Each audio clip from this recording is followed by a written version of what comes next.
Good evening, and welcome to Bominable Bominations.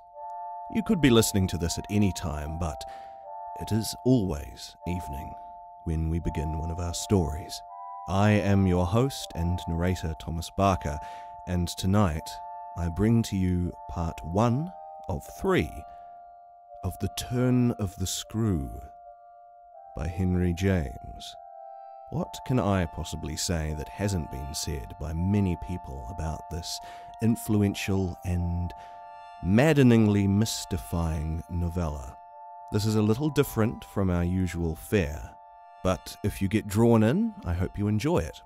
And if you do, wherever you happen to be listening to this, my delight would be beyond measure if you would like, subscribe, rate, review, etc.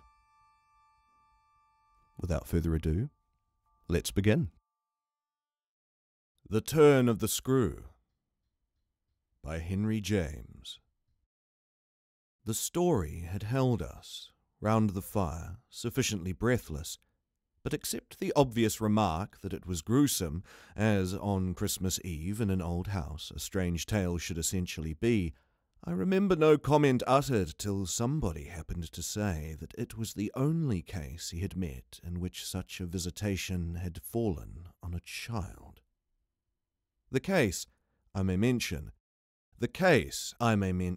was that of an apparition in just such an old house as had gathered us for the occasion, an appearance of a dreadful kind, to a little boy sleeping in the room with his mother and waking her up in the terror of it, waking her not to dissipate his dread and soothe him to sleep again, but to encounter also herself, before she had succeeded in doing so, the same sight that had shaken him.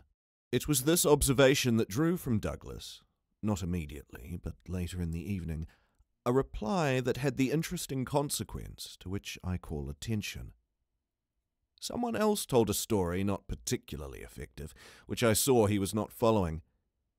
This I took for a sign that he had himself something to produce, and that we should only have to wait. We waited, in fact, till 2 nights later, but that same evening, before we scattered, he brought out what was in his mind.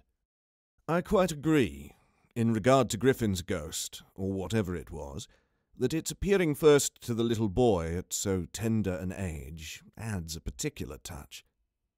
But it's not the first occurrence of its charming kind that I know to have involved a child.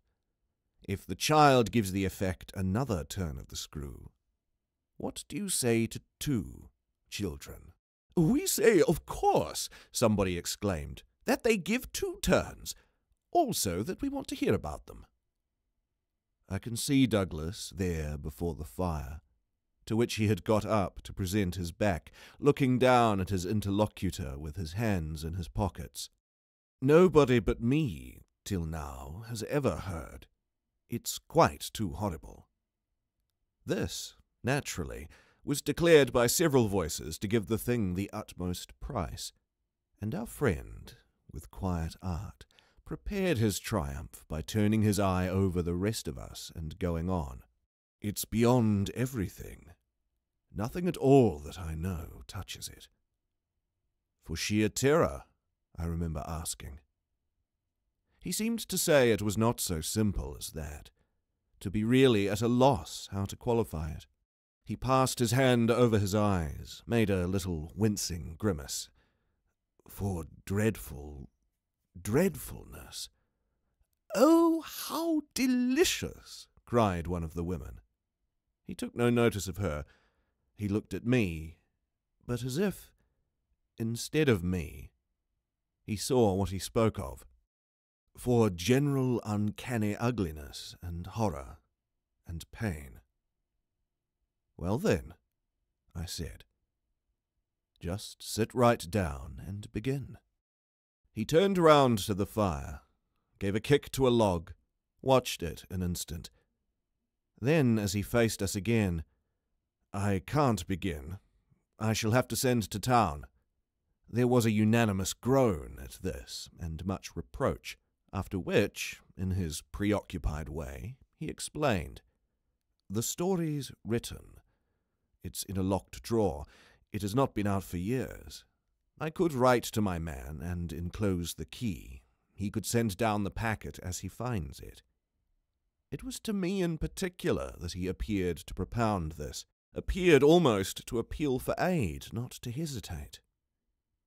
He had broken a thickness of ice, the formation of many a winter, had had his reasons for a long silence.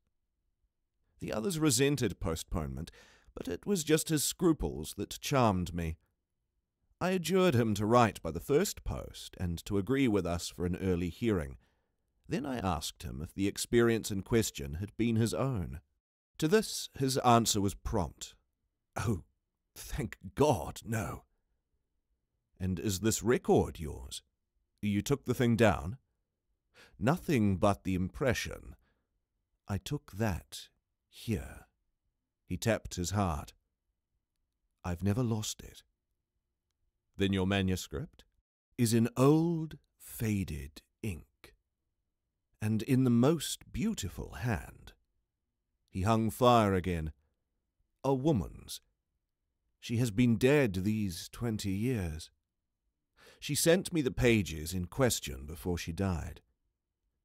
They were all listening now, and of course there was somebody to be arch, or at any rate to draw the inference.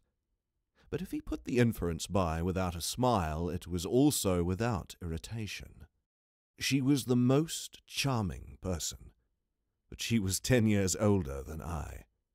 "She was my sister's governess," he quietly said. "She was the most agreeable woman I've ever known in her position. She would have been worthy of any whatever. It was long ago, and this episode was long before. I was at Trinity, and I found her at home on my coming down the second summer. I was much there that year. It was a beautiful one, and we had, in her off hours, some strolls and talks in the garden, talks in which she struck me as awfully clever and nice. Oh, yes, don't grin. I liked her extremely, and am glad to this day to think she liked me, too. If she hadn't, she wouldn't have told me. She had never told anyone. It wasn't simply that she said so, but that I knew she hadn't. I was sure. I could see. You'll easily judge why when you hear. Because the thing had been such a scare. He continued to fix me. "You'll easily judge," he repeated. "You will." I fixed him, too. "I see. She was in love." He laughed for the first time. "You are acute. Yes, she was in love. That is, she had been. That came out. She couldn't tell her story without its coming out. I saw it, and she saw I saw it, but neither of us spoke of it. I remember the time and the place, the corner of the lawn, the shade of the great beeches, and the long, hot summer afternoon. It wasn't a scene for a shudder, but... oh." He quitted the fire and dropped back into his chair. "You'll receive the packet Thursday morning?" I inquired. "Probably not till the second post." "Well then, after dinner. You'll all meet me here?" He looked us round again. "Isn't anybody going?" It was almost the tone of hope. "Everybody will stay."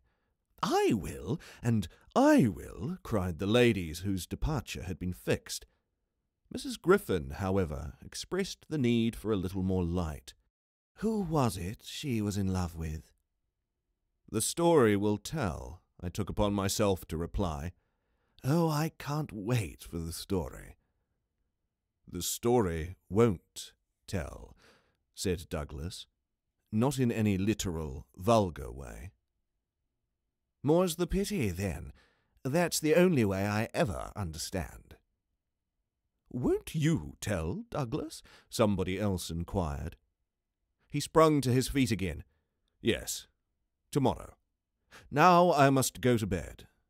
Good night." And quickly catching up a candlestick, he left us slightly bewildered. From our end of the great brown hall we heard his step on the stair, whereupon Mrs. Griffin spoke. "Well, if I don't know who she was in love with, I know who he was." "She was 10 years older," said her husband. "Raison de plus, at that age. But it's rather nice, his long reticence." 40 years, Griffin put in. "With this outbreak at last." "The outbreak," I returned, "will make a tremendous occasion of Thursday night." And everyone so agreed with me that, in the light of it, we lost all attention for everything else. The last story, however incomplete and like the mere opening of a serial, had been told. We handshook and candle-stuck, as somebody said, and went to bed. I knew the next day that a letter containing the key had, by the first post, gone off to his London apartments, but in spite of, or perhaps just on account of, the eventual diffusion of this knowledge, we quite let him alone till after dinner, till such an hour of the evening, in fact, as might best accord with the kind of emotion on which our hopes were fixed. Then he became as communicative as we could desire, and indeed gave us his best reason for being so. We had it from him again before the fire in the hall, as we had had our mild wonders of the previous night. It appeared that the narrative he had promised to read us really required for a proper intelligence a few words of prologue. Let me say here distinctly, to have done with it, that this narrative, from an exact transcript of my own made much later, is what I shall presently give. Poor Douglas, before his death, when it was in sight, committed to me the manuscript that reached him on the 3rd of these days, and that, on the same spot, with immense effect, he began to read to our hushed little circle on the night of the 4th. The departing ladies who had said they wouldn't stay didn't, of course, thank heaven, stay. They departed in consequence of arrangements made, in a rage of curiosity, as they professed, produced by the touches with which he had already worked us up. But that only made his little final auditory more compact and select, kept it round the hearth, subject to a common thrill. The first of these touches conveyed that the written statement took up the tale at a point after it had, in a manner, begun. The fact to be in possession of was therefore that his old friend, the youngest of several daughters of a poor country parson, had, at the age of 20, on taking service for the first time in the schoolroom, come up to London in trepidation to answer in person an advertisement that had already placed her in brief correspondence with the advertiser. This person proved, on her presenting herself for judgment at a house in Harley Street that impressed her as vast and imposing, this prospective patron proved a gentleman, a bachelor in the prime of life. Such a figure as had never risen, save in a dream or an old novel, before a fluttered, anxious girl out of a Hampshire vicarage. One could easily fix his type. It never, happily, dies out. He was handsome and bold and pleasant, offhand and gay and kind. He struck her, inevitably, as gallant and splendid, but what took her most of all, and gave her the courage she afterward showed, was that he put the whole thing to her as a kind of favour, an obligation he should gratefully incur.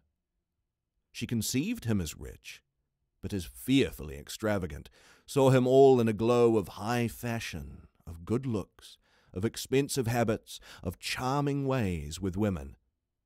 He had for his own town residence a big house filled with the spoils of travel and the trophies of the chase. But it was to his country home, an old family place in Essex, that he wished her immediately to proceed. He had been left, by the death of their parents in India, guardian to a small nephew and a small niece, children of a younger, a military brother, whom he had lost 2 years before. These children were, by the strangest of chances for a man in his position, a lone man without the right sort of experience or a grain of patience, very heavily on his hands. It had all been a great worry, and, on his own part, doubtless, a series of blunders, but he immediately pitied the poor chicks, and had done all he could, had in particular sent them down to his other house, the proper place for them being, of course, the country, and kept them there, from the first, with the best people he could find to look after them, parting even with his own servants to wait on them, and going down himself, whenever he might, to see how they were doing.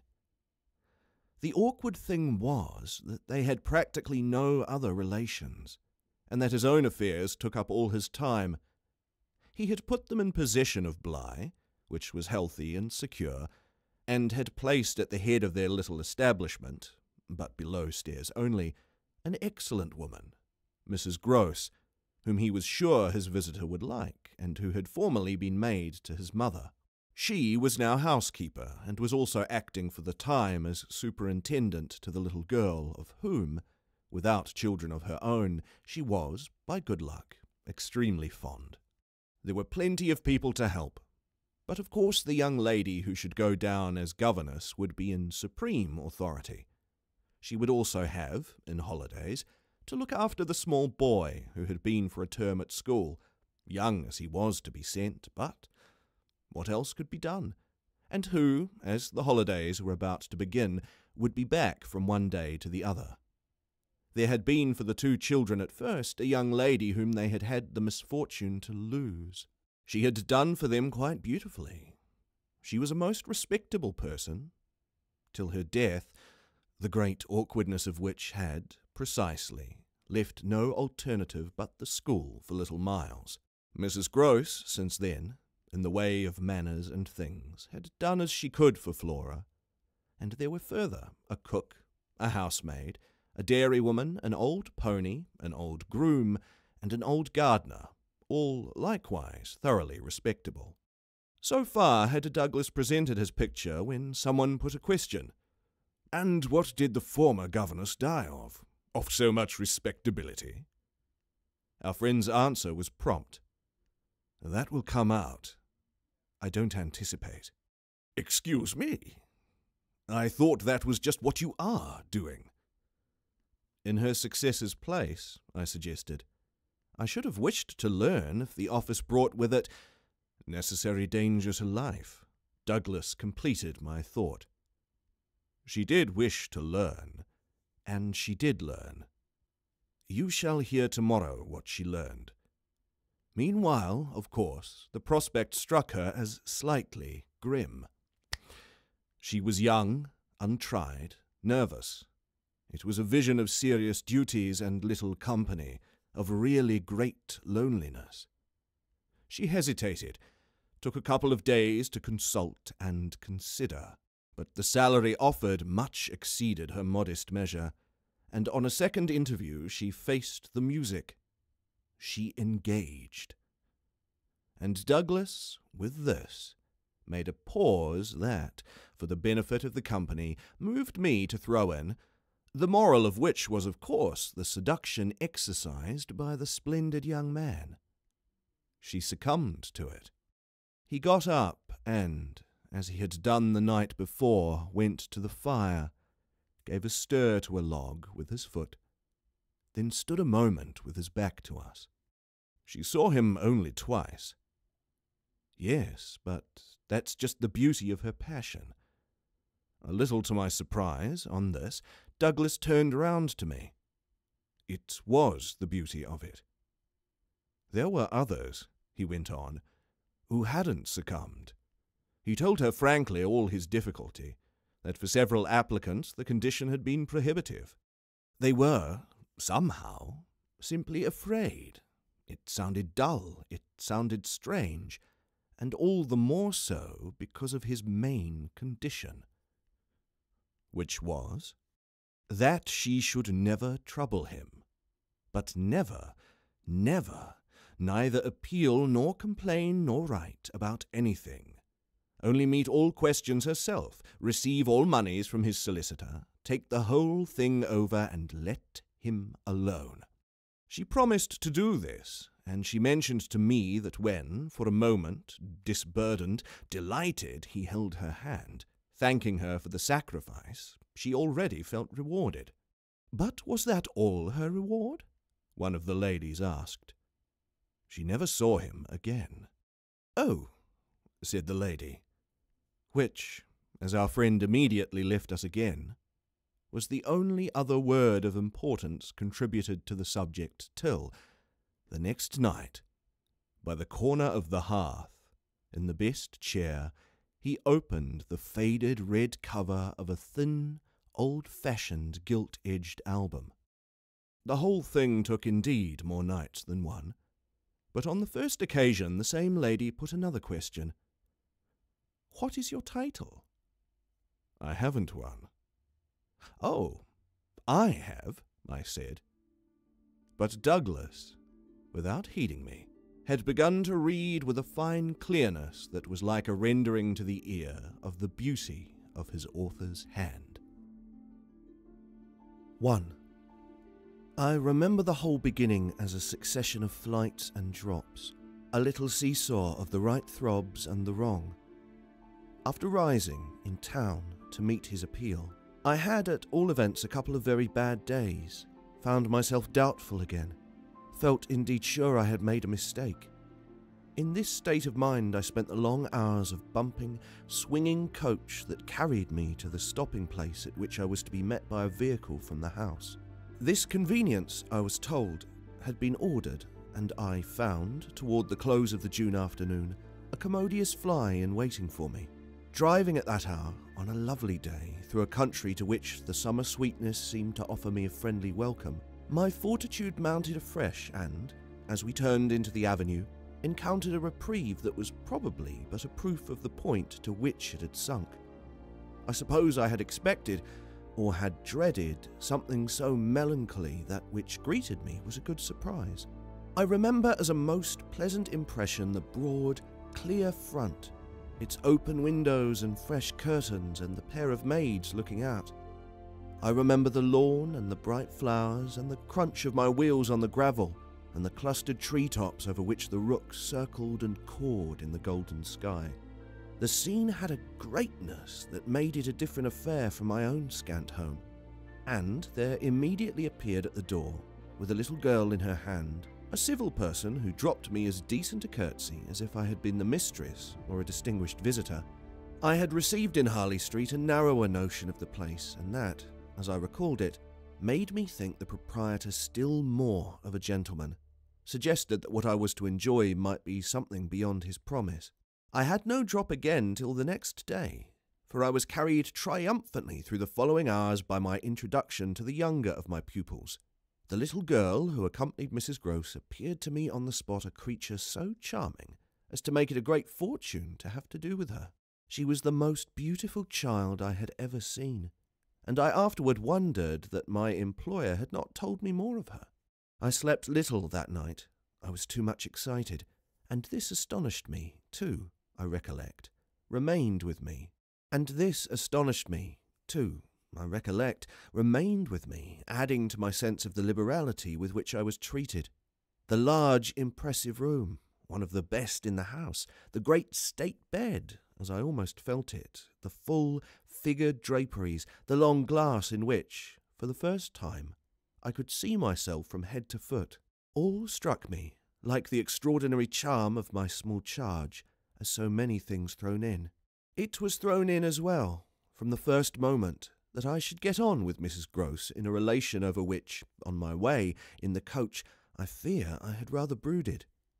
The only thing indeed that in this early outlook might have made me shrink again was the clear circumstance of her being so glad to see me.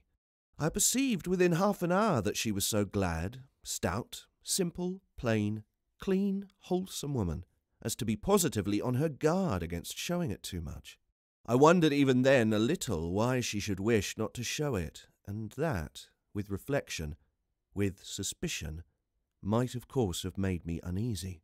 But it was a comfort that there could be no uneasiness in a connection with anything so beatific as the radiant image of my little girl, the vision of whose angelic beauty had probably more than anything else to do with the restlessness that, before morning, made me several times rise and wander about my room to take in the whole picture and prospect, to watch, from my open window, the faint summer dawn, to look at such portions of the rest of the house as I could catch, and to listen, while, in the fading dusk, the first birds began to twitter, for the possible recurrence of a sound or two, less natural and not without, but within, that I had fancied I heard.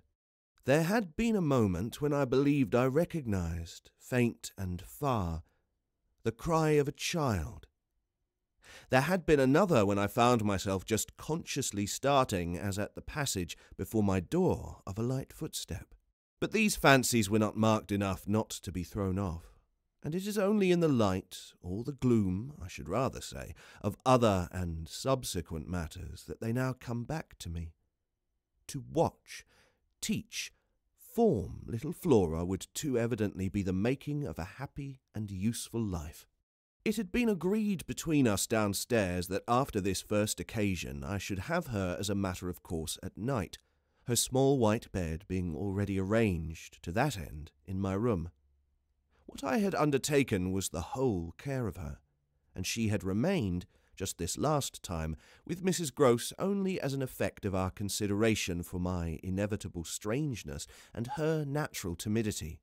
In spite of this timidity, which the child herself, in the oddest way in the world, had been perfectly frank and brave about, allowing it, without a sign of uncomfortable consciousness, with the deep, sweet serenity indeed of one of Raphael's holy infants, to be discussed, to be imputed to her, and to determine us, I feel quite sure she would presently like me.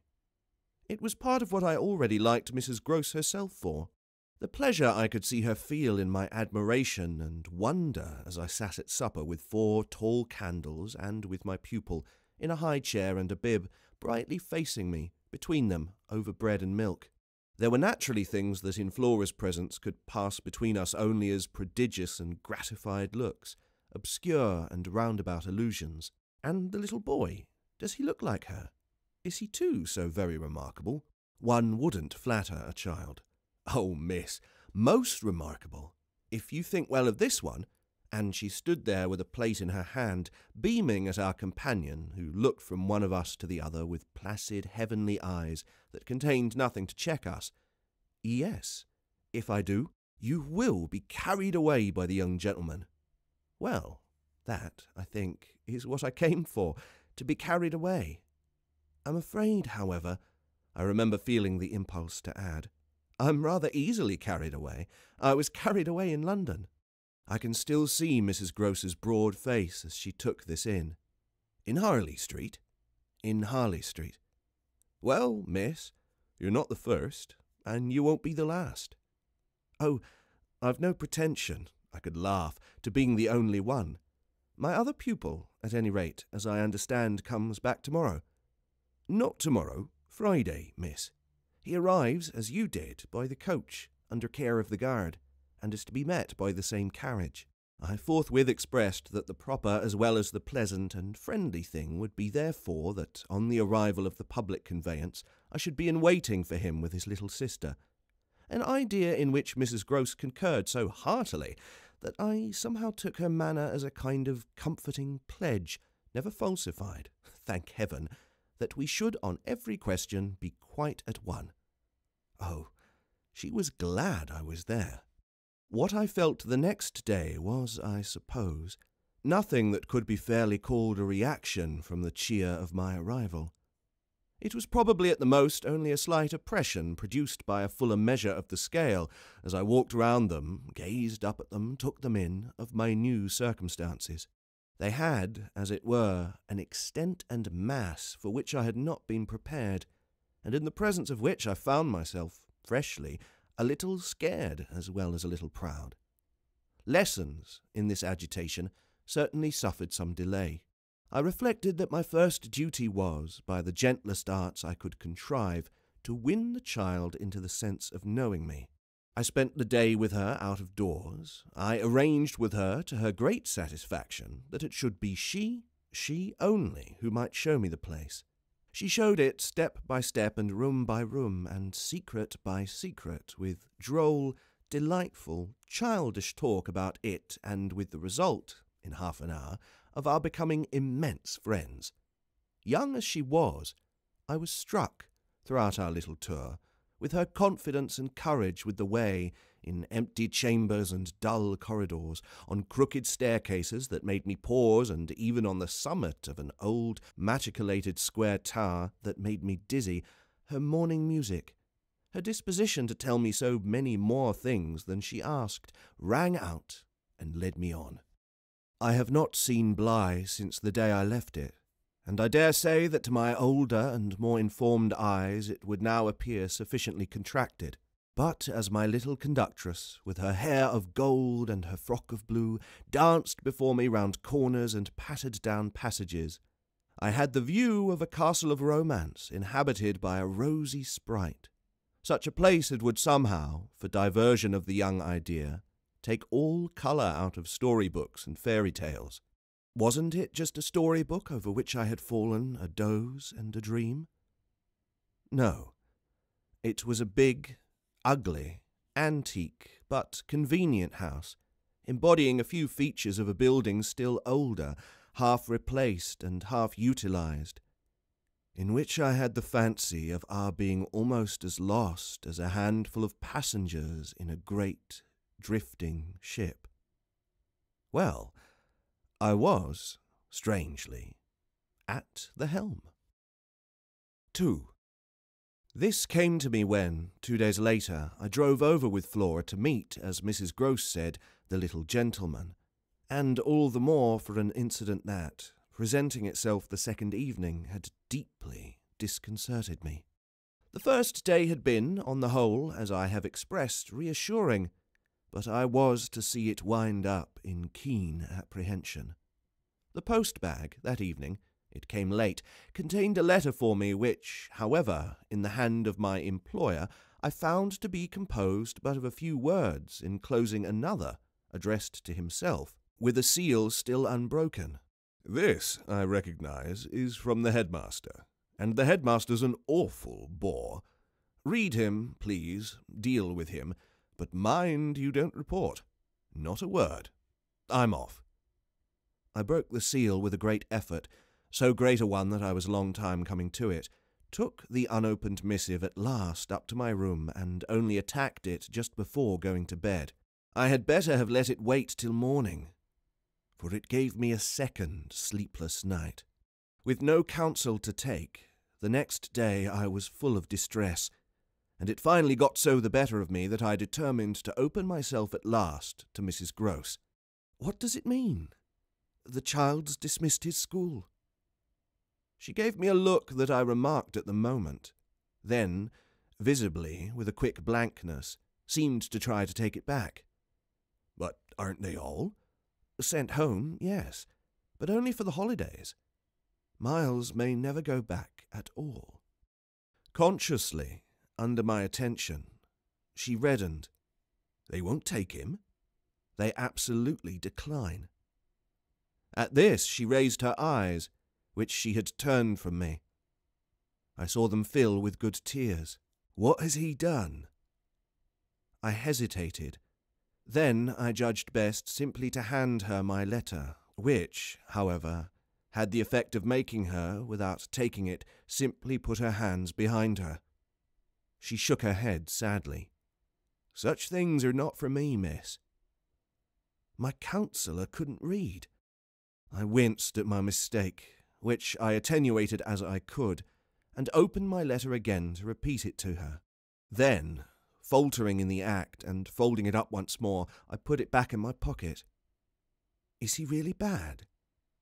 The tears were still in her eyes. Do the gentlemen say so? They go into no particulars. They simply express their regret that it should be impossible to keep him. That can have only one meaning. Mrs. Gross listened with dumb emotion.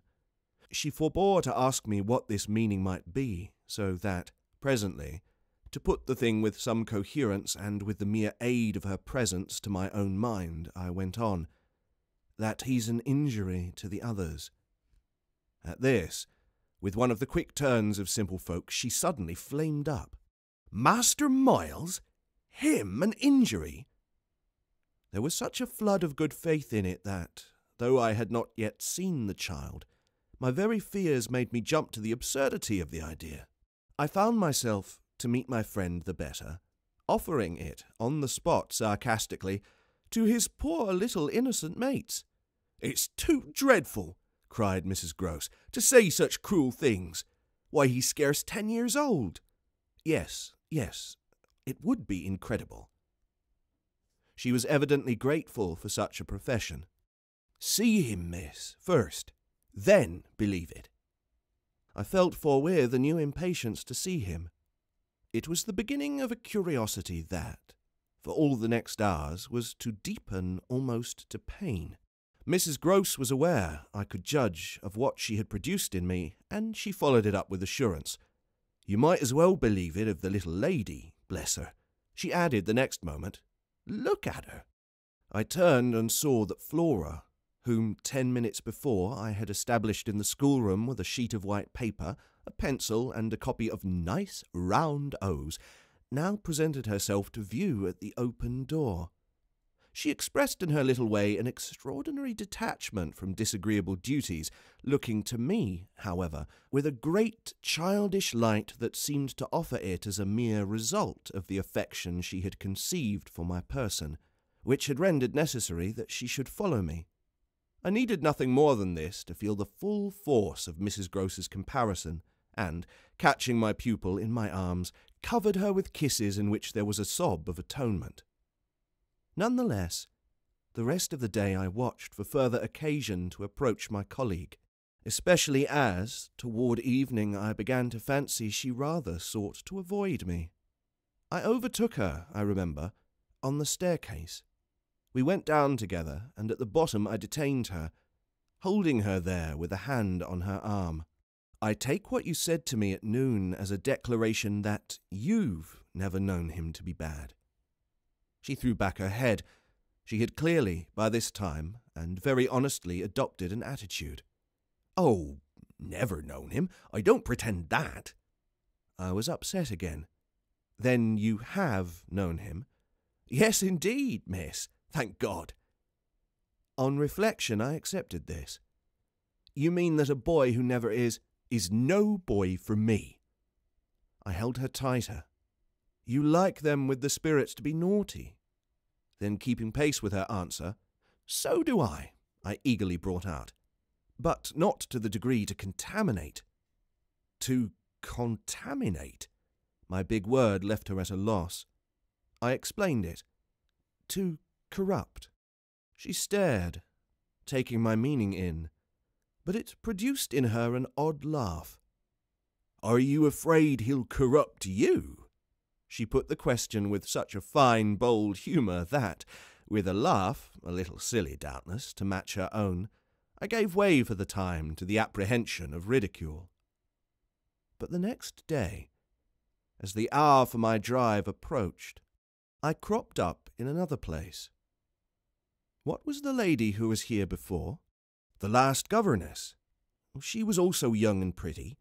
Almost as young and almost as pretty, miss, even as you. Ah, then, I hope her youth and her beauty helped her. I recollect throwing off, "He seems to like us young and pretty." "Oh, he did," Mrs. Gross assented. "It was the way he liked everyone." She had no sooner spoken, indeed, than she caught herself up. "I mean, that's his way, the master's." I was struck. "But of whom did you speak first?" She looked blank, but she coloured. "Why, of him." "Of the master?" "Of who else?" There was so obviously no one else that the next moment I had lost my impression of her having accidentally said more than she meant, and I merely asked what I wanted to know. Did she see anything in the boy? That wasn't right. She never told me. I had a scruple, but I overcame it. Was she careful? Particular? Mrs. Gross appeared to try to be conscientious. About some things, yes. but not all. Again she considered. "Well, miss, she's gone. I won't tell tales."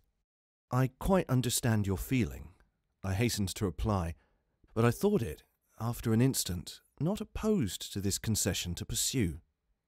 "Did she die here?" "No, she went off." I don't know what there was in this brevity of Mrs. Groce's that struck me as ambiguous. Went off to die?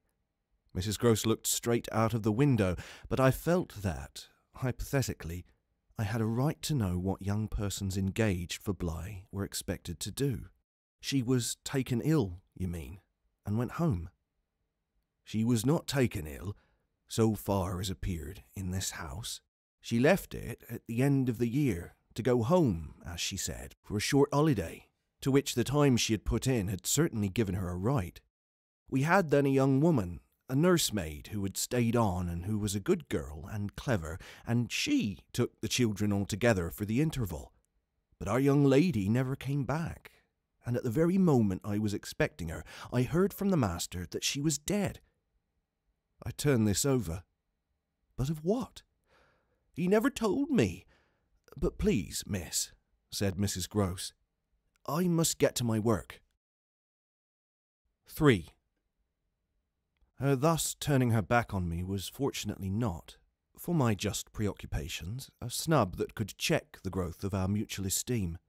We met, after I had brought home little Miles, more intimately than ever on the ground of my stupefaction, my general emotion. So monstrous was I then ready to pronounce it that such a child as had now been revealed to me should be under an interdict. I was a little late on the scene, and I felt, as he stood wistfully looking out for me before the door of the inn at which the coach had put him down, that I had seen him, on the instant, without and within, in the great glow of freshness, the same positive fragrance of purity in which I had, from the first moment, seen his little sister. He was incredibly beautiful, and Mrs. Groce had put her finger on it. Everything but a sort of passion of tenderness for him was swept away by his presence. What I then and there took him to my heart for was something divine that I have never found to the same degree in any child. His indescribable little air of knowing nothing in the world but love. It would have been impossible to carry a bad name with a greater sweetness of innocence, and by the time I got back to Bly with him, I remained merely bewildered, so far, that is, as I was not outraged by the sense of the horrible letter locked up in my room in a drawer. As soon as I could compass a private word with Mrs. Groce, I declared to her that it was grotesque. She promptly understood me. You mean the cruel charge? It doesn't live an instant. My dear woman, look at him. She smiled at my pretension to have discovered his charm. I assure you, miss, I do nothing else. What will you say, then? She immediately added. In answer to the letter, I had made up my mind. Nothing. And to his uncle? I was incisive. Nothing. And to the boy himself? I was wonderful. Nothing. She gave with her apron a great sweep to her mouth. Then I'll stand by you. We'll see it out. We'll see it out, I ardently echoed, giving her my hand to make a vow.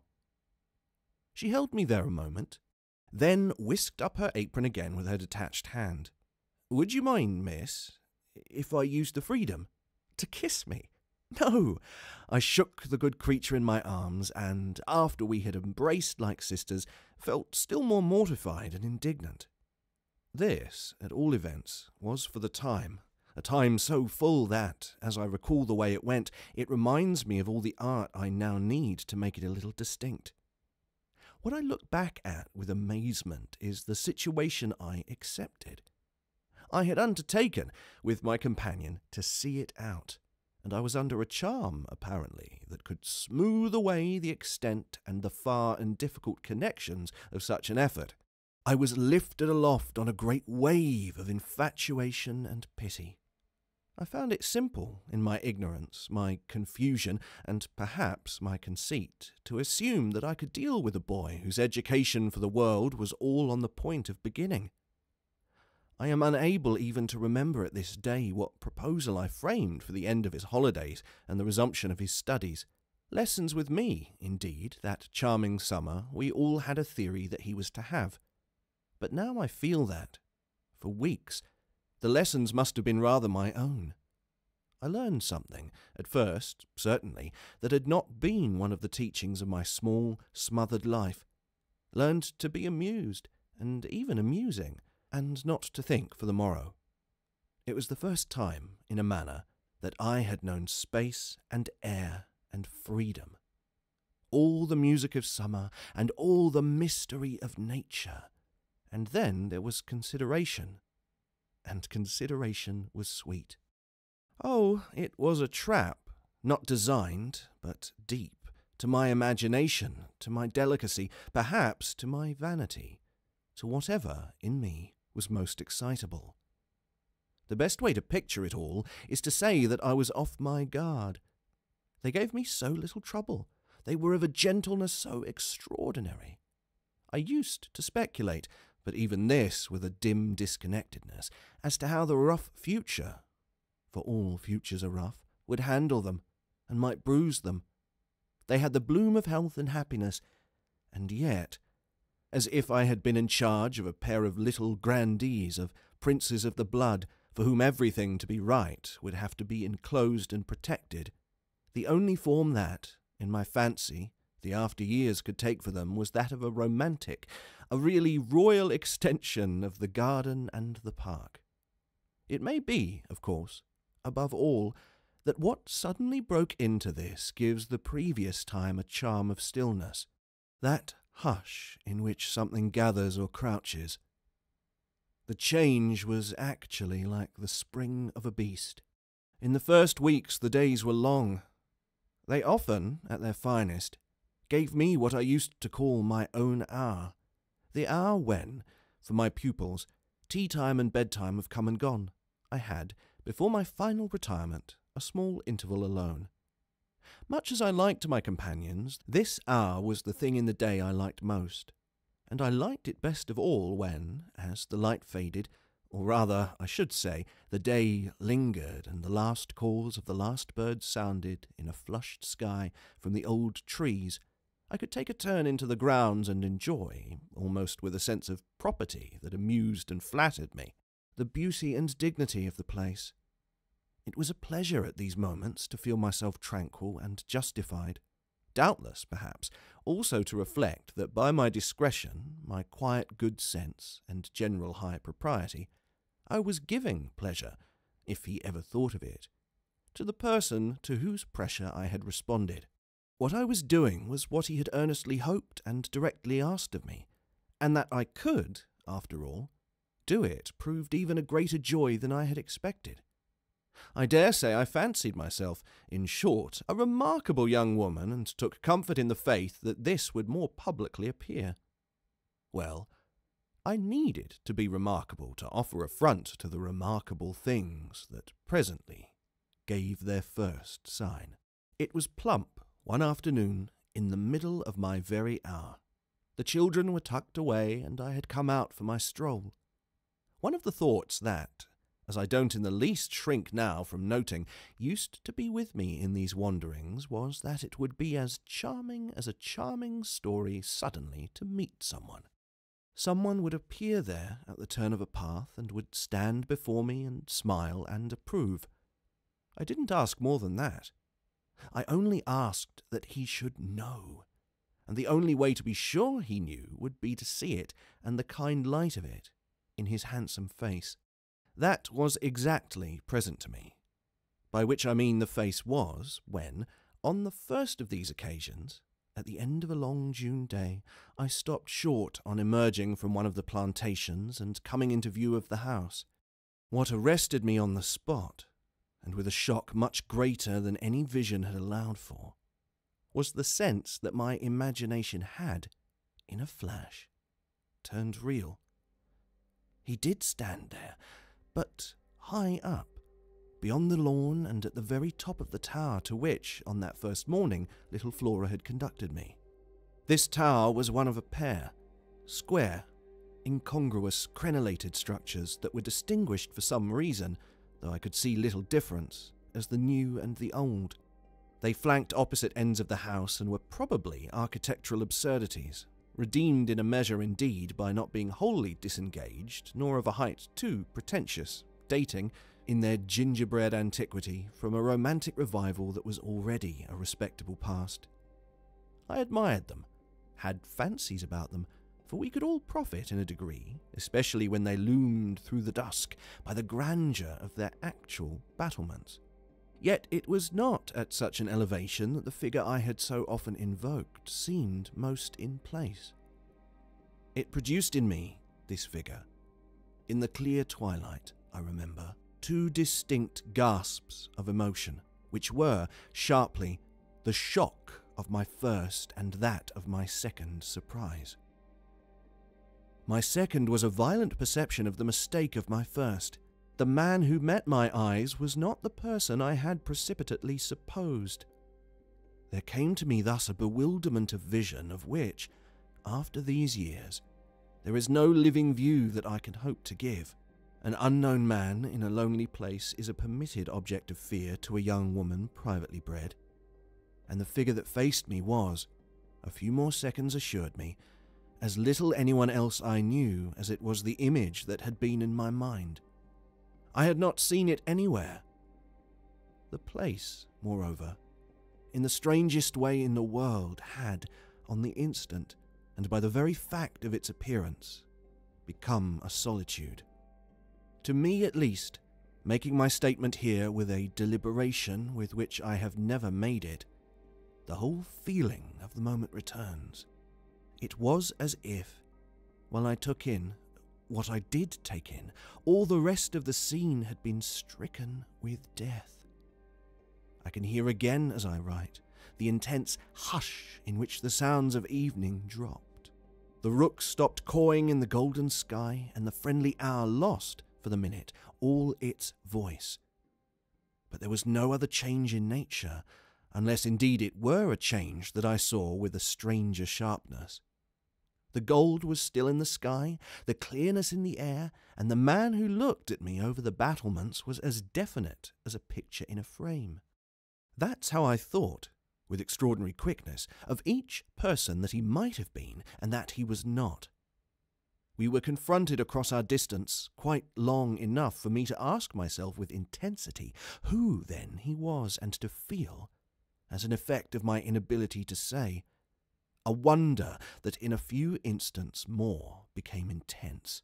The great question, or one of these, is, afterward, I know, with regard to certain matters, the question of how long they have lasted.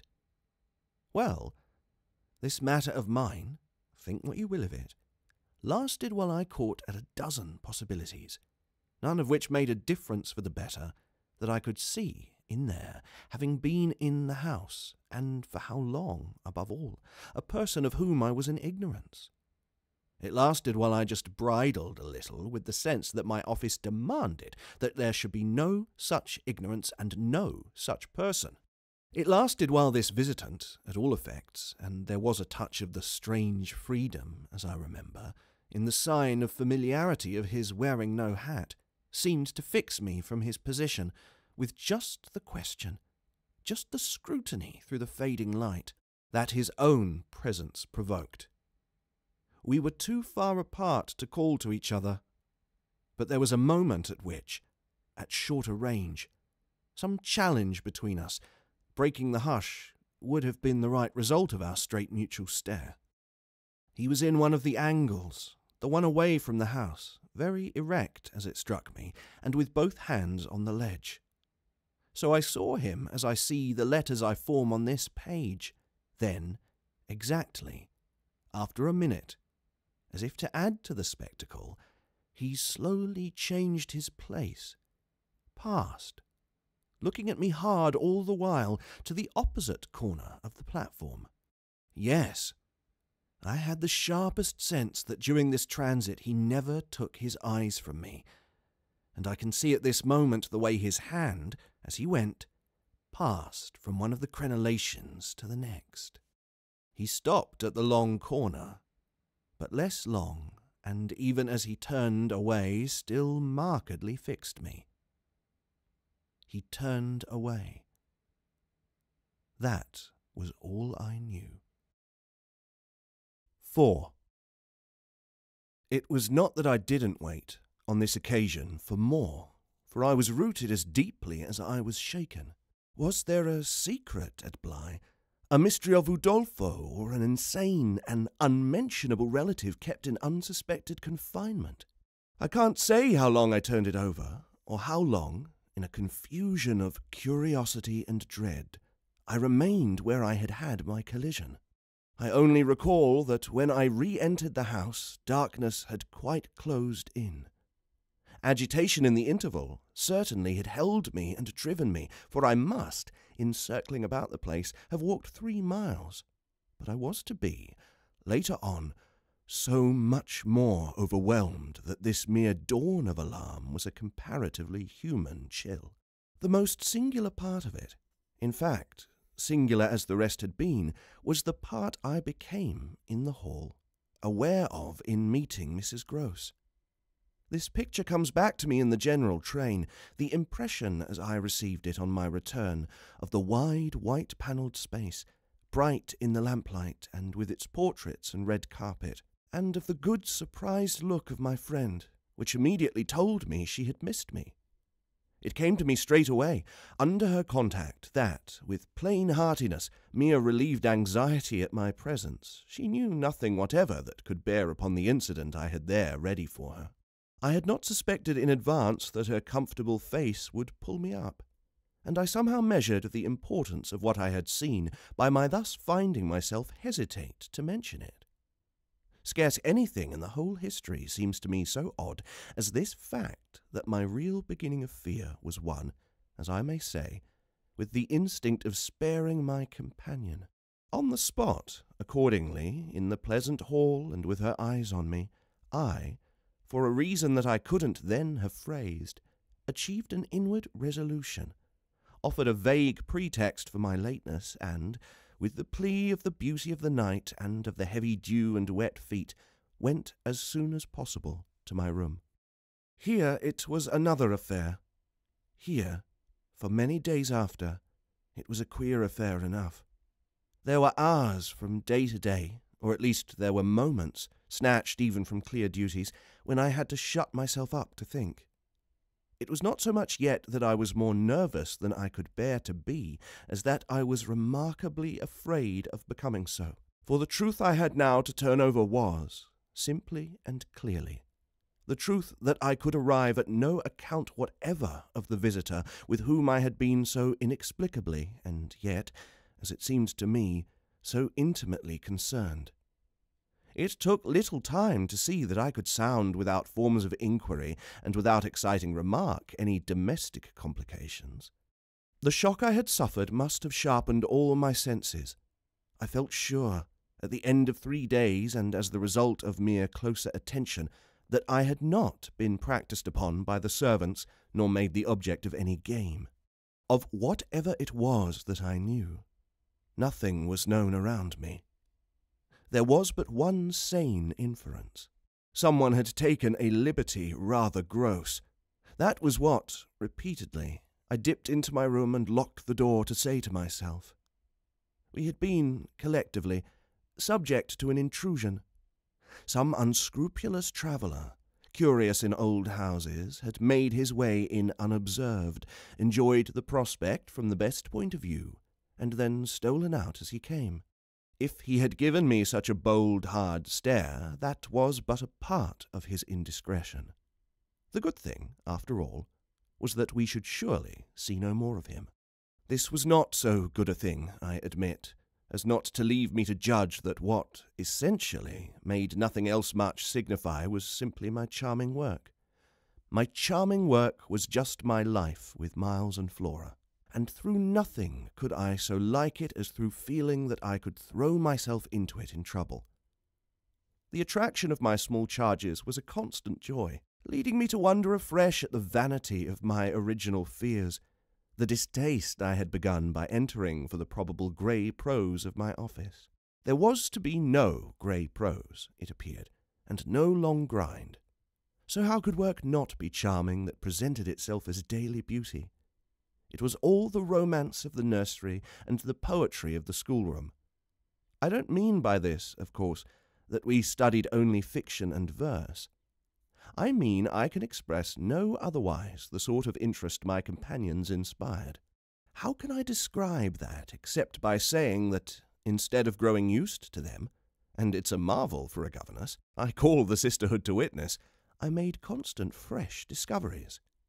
There was one direction assuredly in which these discoveries stopped.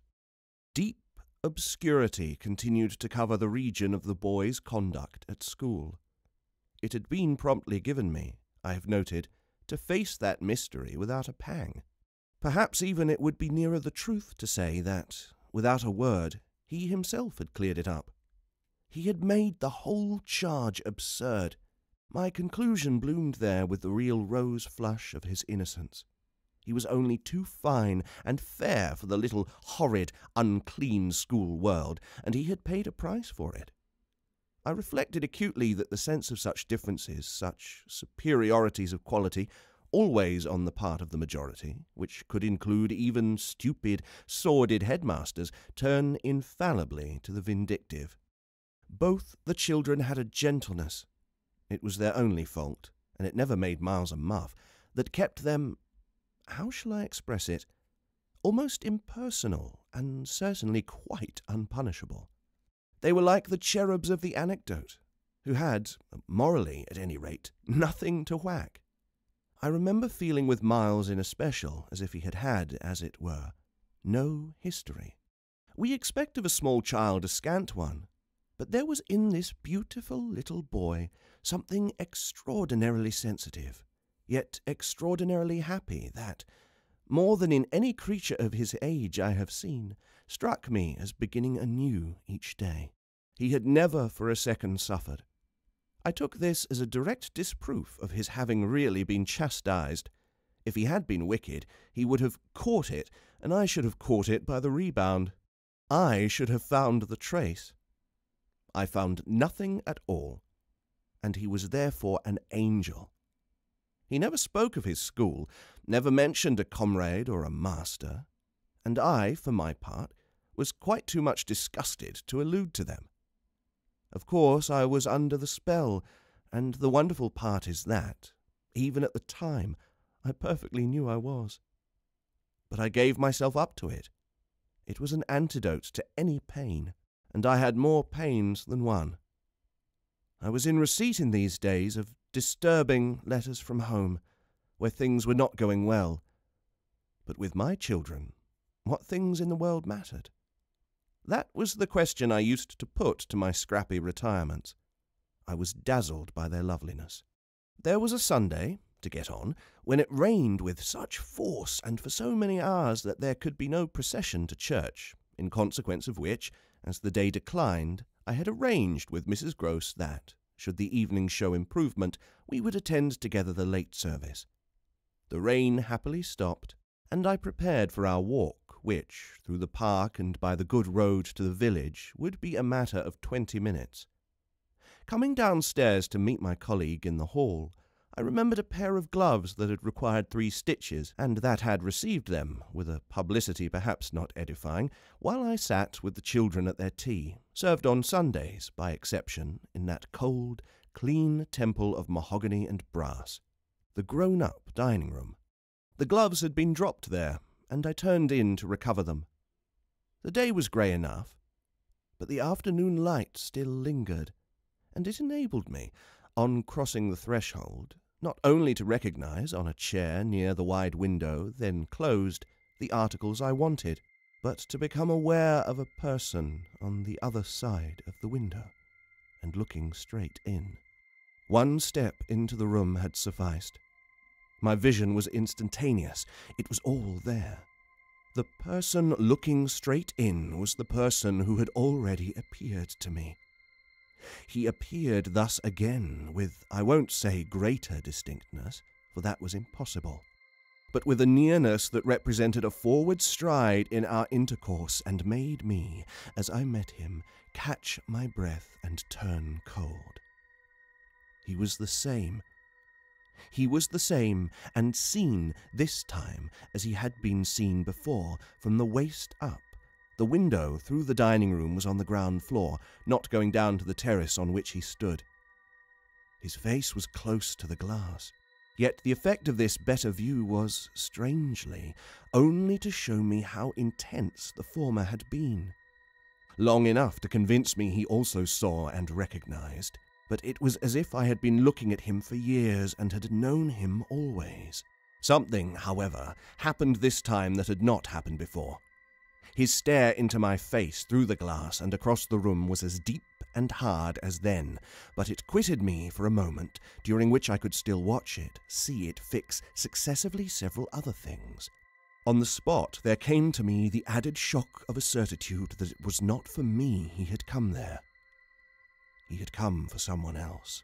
The flash of this knowledge, for it was knowledge in the midst of dread, produced in me the most extraordinary effect. Started as I stood there, a sudden vibration of duty and courage. I say courage because I was beyond all doubt already far gone. I bounded straight out of the door again, reached that of the house, got in an instant upon the drive, and passing along the terrace as fast as I could rush, turned a corner and came full in sight. But it was in sight of nothing now. My visitor had vanished. I stopped. I almost dropped, with the real relief of this. But I took in the whole scene. I gave him time to reappear. I call it time, but how long was it? I can't speak to the purpose today of these things. That kind of measure must have left me. They couldn't have lasted as they actually appeared to me to last.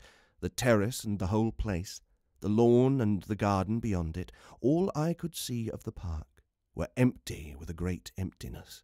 There were shrubberies and big trees, but I remember the clear assurance I felt that none of them concealed him.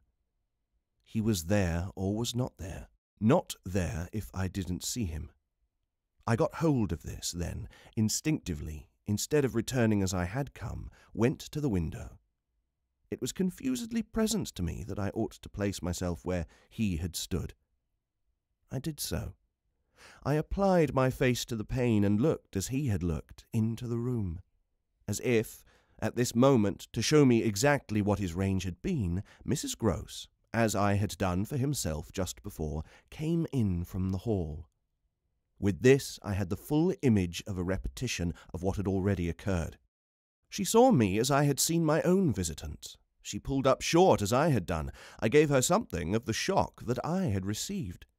She turned white, and this made me ask myself if I had blanched as much. She stared, in short, and retreated on just my lines. And I knew she had then passed out and come round to me, and that I should presently meet her. I remained where I was, and while I waited I thought of more things than one. But there's only one I take space to mention. I wondered why she should be scared. 5. Oh, she let me know as soon as, rounding the corner of the house, she loomed again into view. What in the name of goodness is the matter? She was now flushed and out of breath.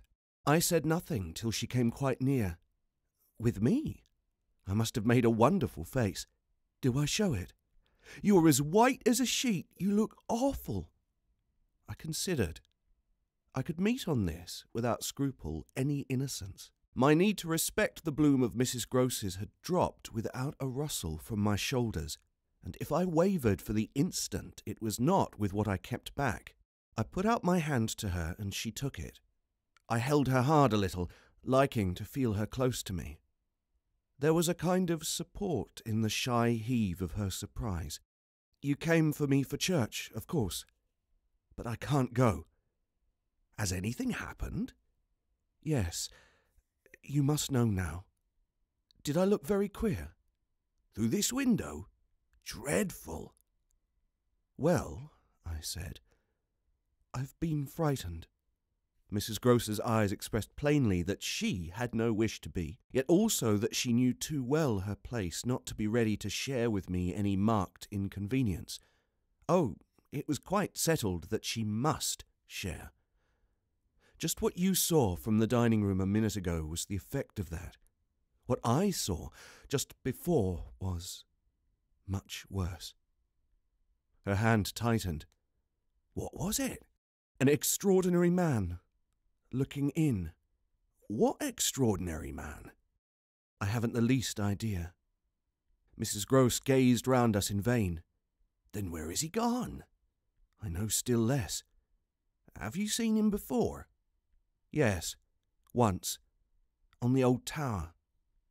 She could only look at me harder. Do you mean he's a stranger? Oh, very much. Yet you didn't tell me. No, for reasons. But now that you've guessed. Mrs. Groce's round eyes encountered this charge. Ah, I haven't guessed, she said very simply. How can I if you don't imagine? I don't in the very least. You've seen him nowhere but on the tower, and on this spot just now. Mrs. Groce looked around again. What was he doing on the tower? Only standing there and looking down at me. She thought a minute. Was he a gentleman? I found I had no need to think. No. She gazed in deeper wonder. She gazed in deeper wonder. No. Then nobody about the place? Nobody from the village? Nobody. Nobody. I didn't tell you, but I made sure. She breathed a vague relief. This was, oddly, so much to the good. It only went indeed a little way. But if he isn't a gentleman, what is he? He's a horror. A horror? He's... God help me if I know what he is. Mrs. Groce looked round once more. She fixed her eyes on the duskier distance, then, pulling herself together, turned to me with abrupt inconsequence. It's time we should be at church. Oh, I'm not fit for church. Won't it do you good? It won't do them, I nodded at the house. The children? I can't leave them now. You're afraid? I spoke boldly. I'm afraid of him. Mrs. Groce's large face showed me, at this, for the first time, the faraway faint glimmer of a consciousness more acute. I somehow made out in it the delayed dawn of an idea I myself had not given her, and that was as yet quite obscure to me. It comes back to me that I thought instantly of this as something I could get from her, and I felt it to be connected with the desire she presently showed to know more. When was it? On the tower. About the middle of the month, at this same hour. Almost at dark, said Mrs. Groce. Oh, no, not nearly. I saw him as I see you. Then how did he get in? And how did he get out? I laughed. I had no opportunity to ask him. This evening, you see, I pursued, he has not been able to get in. He only peeps. I hope it will be confined to that. She had now let go my hand. She turned away a little. I waited an instant. Then I brought out, Go to church. Goodbye. I must watch. Slowly she faced me again. Do you fear for them? We met in another long look. Don't you? Instead of answering, she came nearer to the window and, for a moment, applied her face to the glass. You see how he could see, I meanwhile went on. She didn't move. How long was he here? Till I came out. I came to meet him. Mrs. Groce at last turned round, and there was still more in her face. I couldn't have come out. Neither could I. I laughed again. But I did come. I have my duty. So have I mine, she replied, after which she added, What is he like? I've been dying to tell you. But he's like nobody. Nobody? She echoed. He has no hat. Then, seeing in her face that she already, in this, with a deeper dismay, found a touch of picture, I quickly added stroke to stroke. He has red hair, very red, close curling, and a pale face, long in shape, with straight, good features and little, rather queer whiskers that are as red as his hair. His eyebrows are, somehow, darker. They look particularly arched, and as if they might move a good deal. His eyes are sharp, strange, awfully, but I only know clearly that they're rather small and very fixed. His mouth's wide, and his lips are thin, and except for his little whiskers, he's quite clean-shaven. He gives me a sort of sense of looking like an actor. An actor? It was impossible to resemble one less, at least, than Mrs. Gross at that moment. I've never seen one, but so I supposed them. He's tall, active, erect, I continued, but never, no never, a gentleman. My companion's face had blanched as I went on. Her round eyes started and her mild mouth gaped. "A gentleman?" she gasped, confounded, stupefied. "A gentleman he? You know him, then?" She visibly tried to hold herself. "But he is handsome." I saw the way to help her. "Remarkably. And dressed in somebody's clothes. They're smart, but they're not his own." She broke into a breathless, affirmative groan. "They're the master's." I caught it up. "You do know him?" She faltered but a second. "Quint!" she cried. "Quint?" "Peter Quint. His own man. His valet when he was here. When the master was, gaping still, but meeting me, she pieced it all together. He never wore his hat, but he did wear... Well, there were waistcoats missed. They were both here, last year. Then the master went, and Quint was alone. I followed, but halting a little. Alone? Alone with us.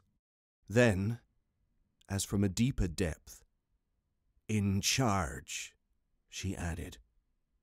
"And what became of him?"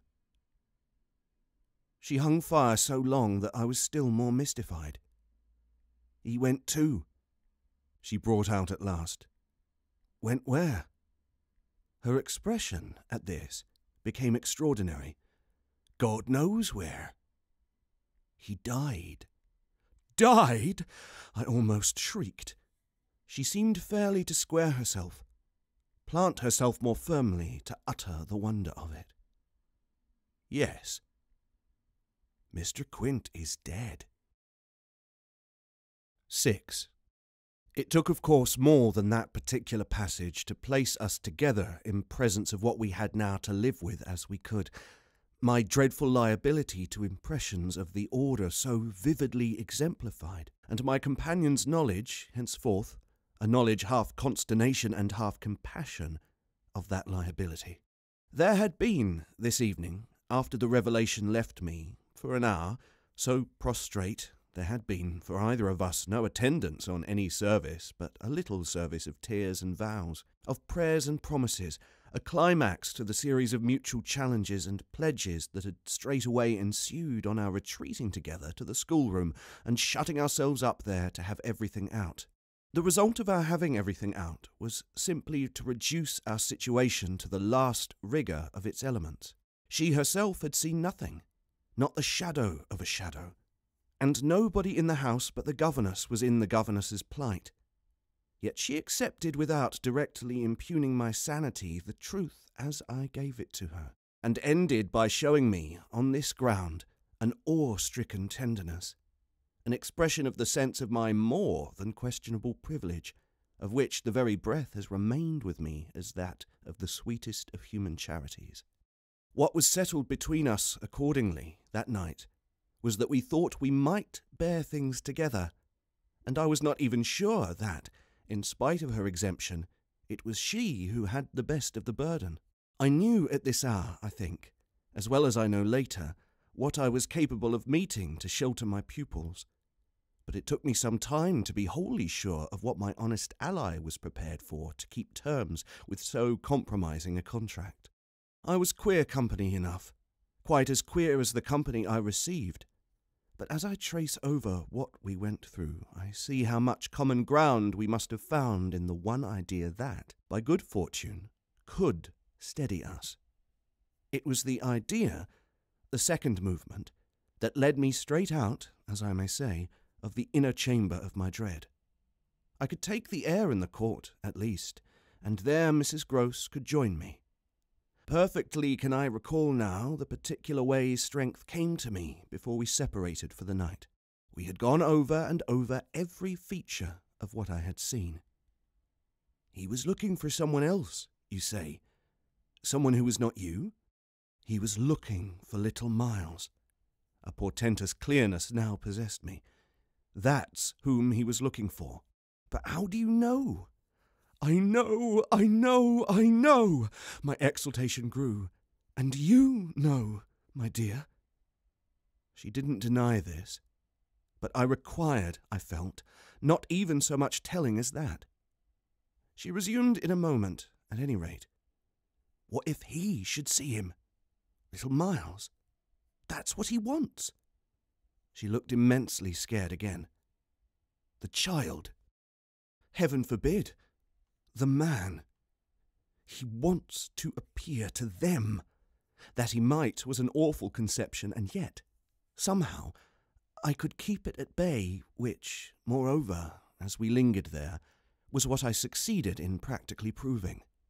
I had an absolute certainty that I should see again what I had already seen. But something within me said that by offering myself bravely as the sole subject of such experience, by accepting, by inviting, by surmounting it all, I should serve as an expiatory victim and guard the tranquillity of my companions. I should serve as an expiatory victim and guard the tranquillity of my companions. The children, in especial, I should thus fence about and absolutely save. I recall one of the last things I said that night to Mrs. Gross. It does strike me that my pupils have never mentioned. She looked at me hard as I musingly pulled up. His having been here and the time they were with him,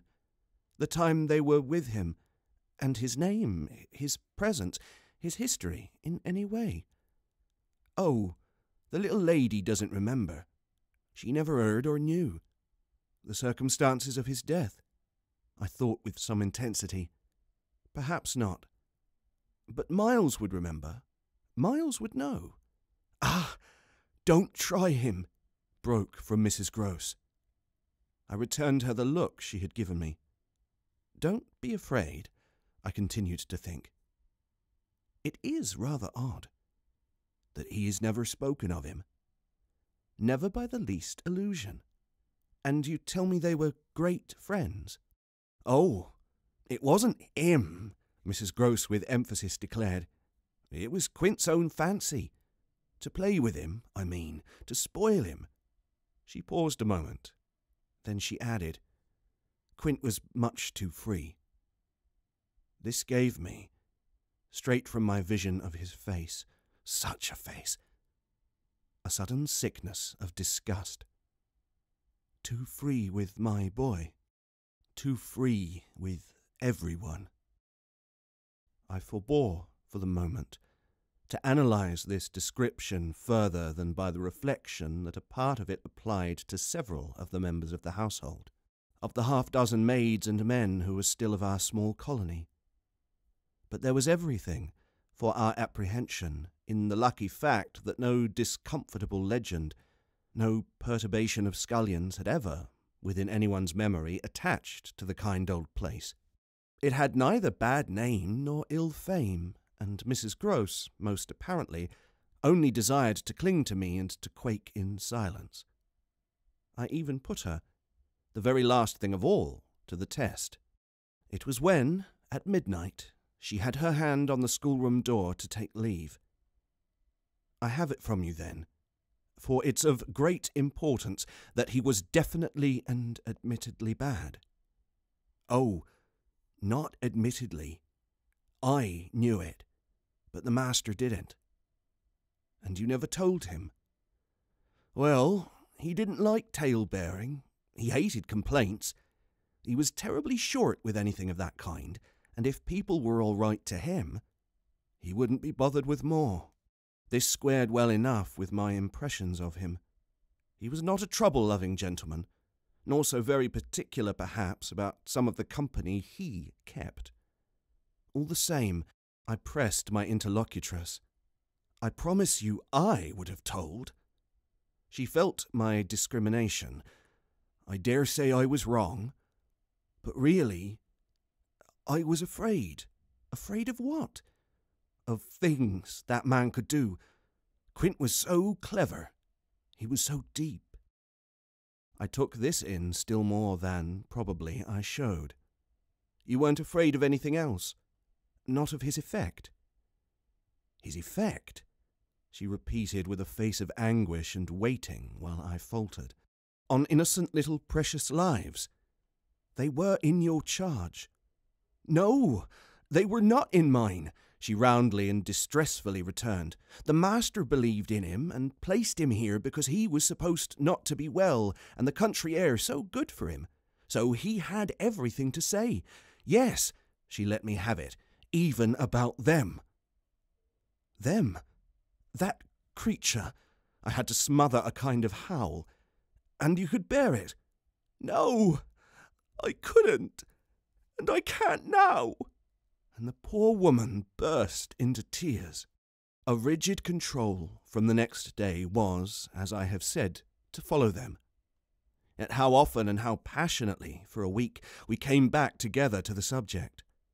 Much as we had discussed it that Sunday night, I was, in the immediate later hours in especial, for it may be imagined whether I slept, still haunted with the shadow of something she had not told me. I myself had kept back nothing, but there was a word Mrs. Gross had kept back. I was sure, moreover, by morning that this was not from a failure of frankness, but because on every side there were fears. It seems to me, indeed, in retrospect, that by the time the morrow's sun was high I had restlessly read into the fact before us almost all the meaning they were to receive from subsequent and more cruel occurrences. What they gave me above all was just the sinister figure of the living man. The dead one would keep a while, and of the months he had continuously passed at Bly, which, added up, made a formidable stretch. The limit of this evil time had arrived only when, on the dawn of a winter's morning, Peter Quint was found, by a labourer going to early work, stone dead on the road from the village. A catastrophe explained, superficially at least, by a visible wound to his head. Such a wound as might have been produced, and as, on the final evidence, had been, by a fatal slip in the dark and after leaving the public house on the steepish icy slope, a wrong path altogether at the bottom of which he lay. The icy slope, the turn mistaken at night and in liquor, accounted for much. Practically, in the end and after the inquest and boundless chatter, for everything. But there had been matters in his life, strange passages and perils, secret disorders, vices more than suspected, that would have accounted for a good deal more. I scarce know how to put my story into words that shall be a credible picture of my state of mind. But I was in these days literally able to find a joy in the extraordinary flight of heroism the occasion demanded of me. I now saw that I had been asked for a service admirable and difficult, and there would be a greatness in letting it be seen, in the right quarter, that I could succeed where many another girl might have failed. It was an immense help to me. I confess I rather applaud myself as I look back, that I saw my service so strongly and so simply. I was there to protect and defend the little creatures in the world, the most bereaved and the most lovable, the appeal of whose helplessness had suddenly become only too explicit, a deep, constant ache of one's own committed heart. We were cut off, really, together. We were united in our danger. They had nothing but me, and I had them. It was in short a magnificent chance. This chance presented itself to me in an image richly material. I was a screen. I was to stand before them. the more I saw, the less they would. I began to watch them in a stifled suspense, a disguised excitement that might well, had it continued too long, have turned to something like madness. What saved me, as I now see, was that it turned to something else altogether. It didn't last as suspense. It was superseded by horrible proofs. Proofs, I say, yes, from the moment I really took hold. This moment dated from an afternoon hour that I had happened to spend in the grounds with the younger of my pupils alone. We had left Miles indoors, on the red cushion of a deep window seat. He had wished to finish a book, and I had been glad to encourage a purpose so laudable in a young man whose only defect was an occasional excess of the restless. His sister, on the contrary, had been alert to come out, and I strolled with her half an hour, seeking the shade, for the sun was still high and the day exceptionally warm.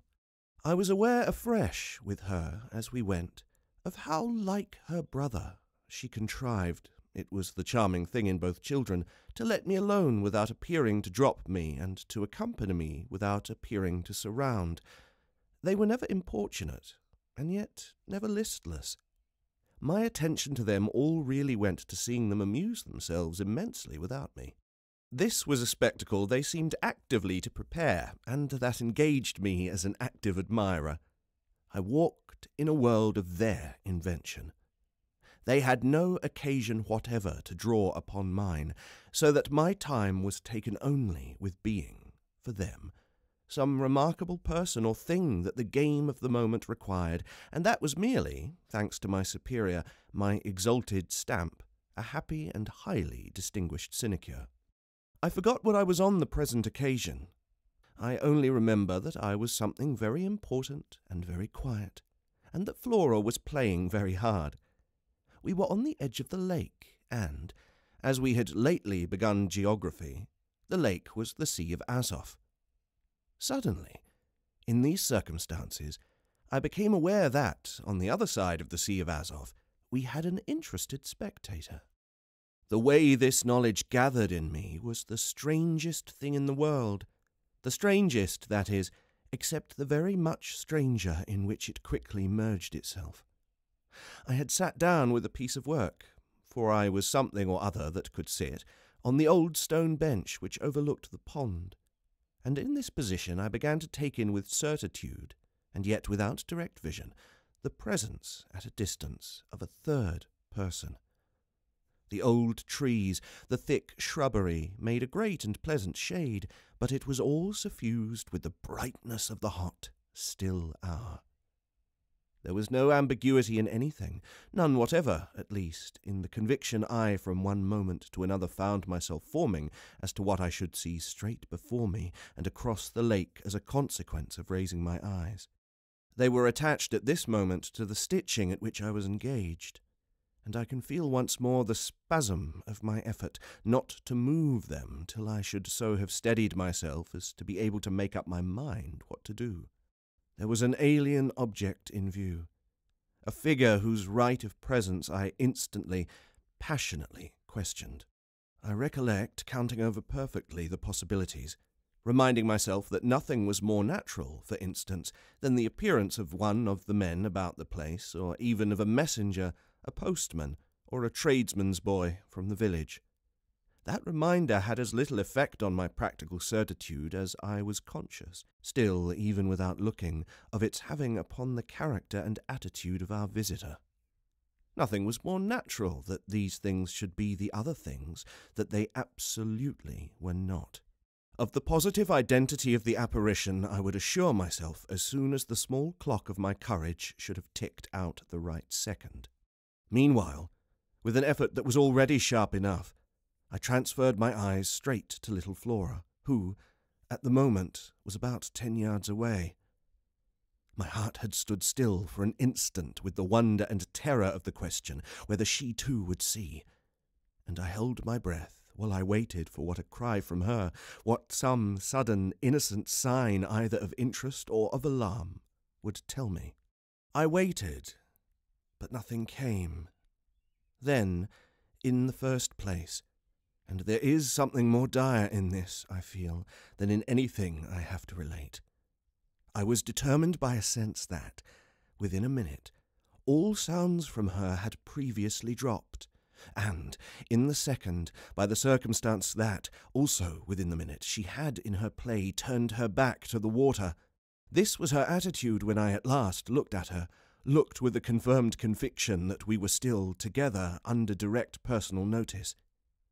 She had picked up a small, flat piece of wood, which happened to have in it a little hole that had evidently suggested to her the idea of sticking in another fragment that might figure as a mast and make the thing a boat.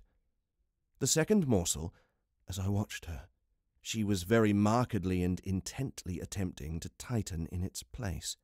My apprehension of what she was doing sustained me so that after some seconds I felt I was ready for more. Then I again shifted my eyes. I faced what I had to face. 7. I got hold of Mrs. Gross as soon after this as I could, and I can give no intelligible account of how I fought out the interval. Yet I still hear myself cry as I fairly threw myself into her arms. "They know! It's too monstrous! They know! They know!" "And what on earth?" I felt her incredulity as she held me. "Why, all that we know, and heaven knows what else besides." Then, as she released me, I made it out to her, made it out perhaps only now with full coherency even to myself. 2 hours ago, in the garden, I could scarce articulate, Flora saw. Mrs. Gross took it as she might have taken a blow in the stomach. "She has told you," she panted. "Not a word. That's the horror. She kept it to herself. The child of 8. That child!" Unutterable still for me was the stupefaction of it. Mrs. Gross, of course, could only gape the wider. "Then how do you know?" "I was there. I saw with my eyes, saw that she was perfectly aware." "Do you mean aware of him?" "No, of her." I was conscious as I spoke that I looked prodigious things, for I got the slow reflection of them in my companion's face. Another person, this time, but a figure of quite as unmistakable horror and evil. A woman in black, pale and dreadful, with such an air also, and such a face. On the other side of the lake, I was there with the child, quiet for the hour, and in the midst of it she came. Came how? From where? From where they come from.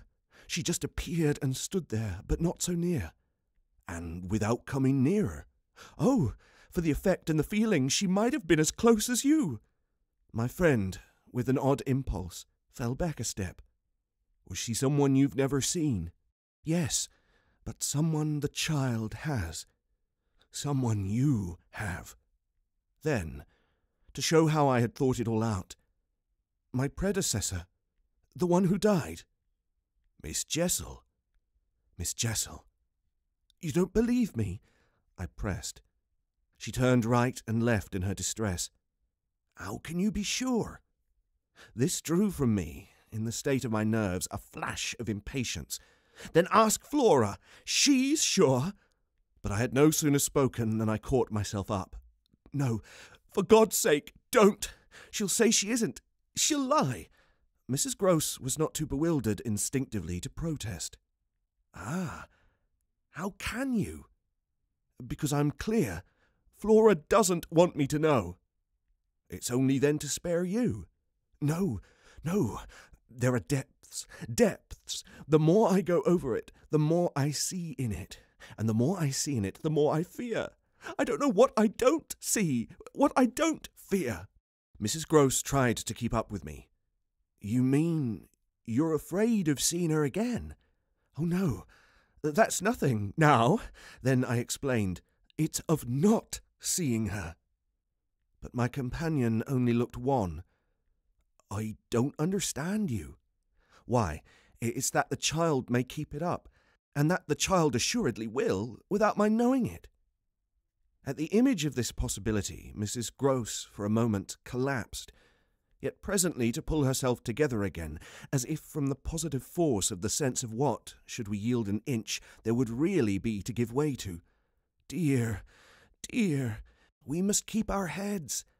And after all, if she doesn't mind it, she even tried a grim joke. Perhaps she likes it.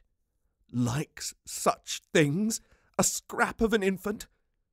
Isn't it just a proof of her blessed innocence? My friend bravely inquired. She brought me, for the instant, almost round. Oh, we must clutch at that. We must cling to it.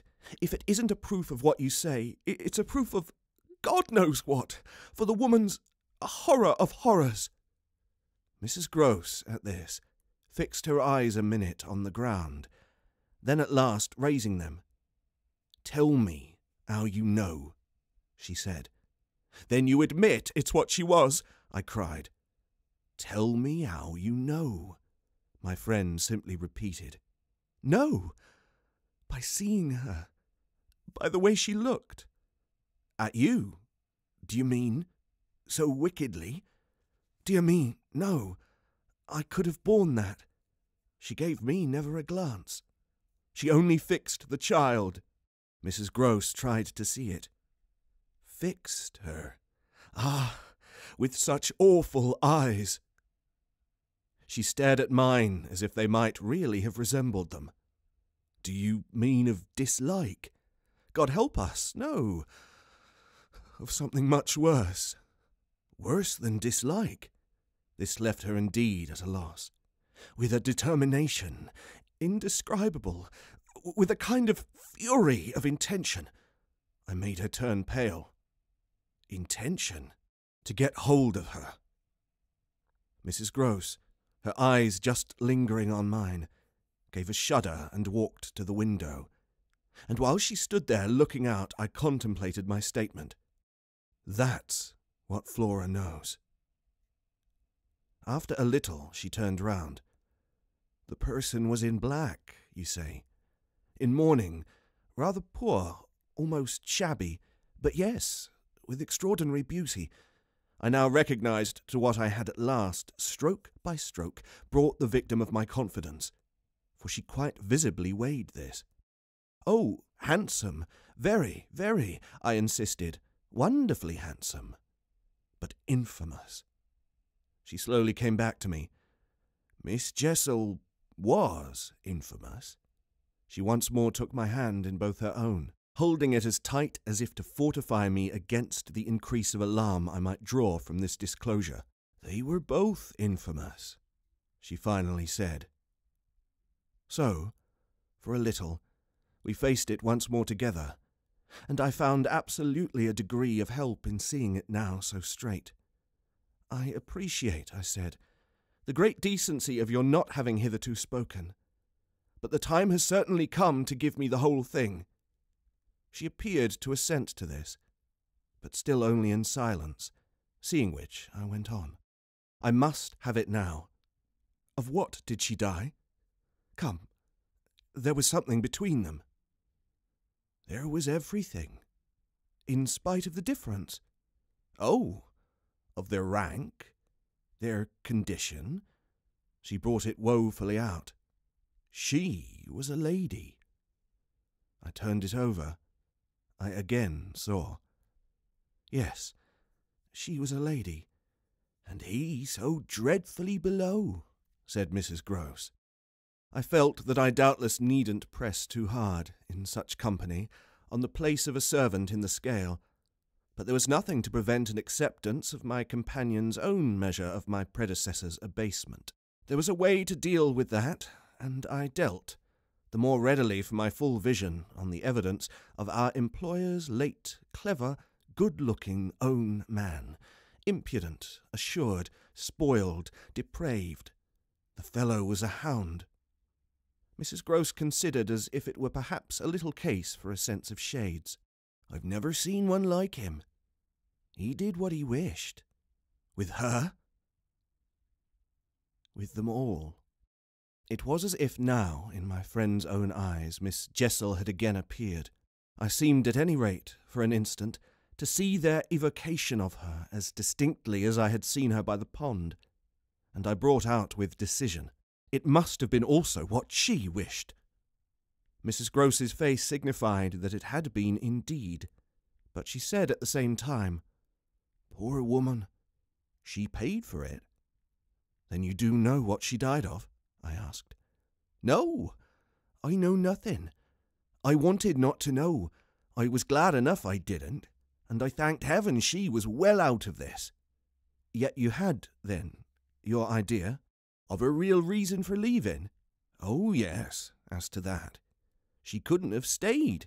Fancy it here, for a governess. And afterward I imagined, and I still imagine. And what I imagine is dreadful."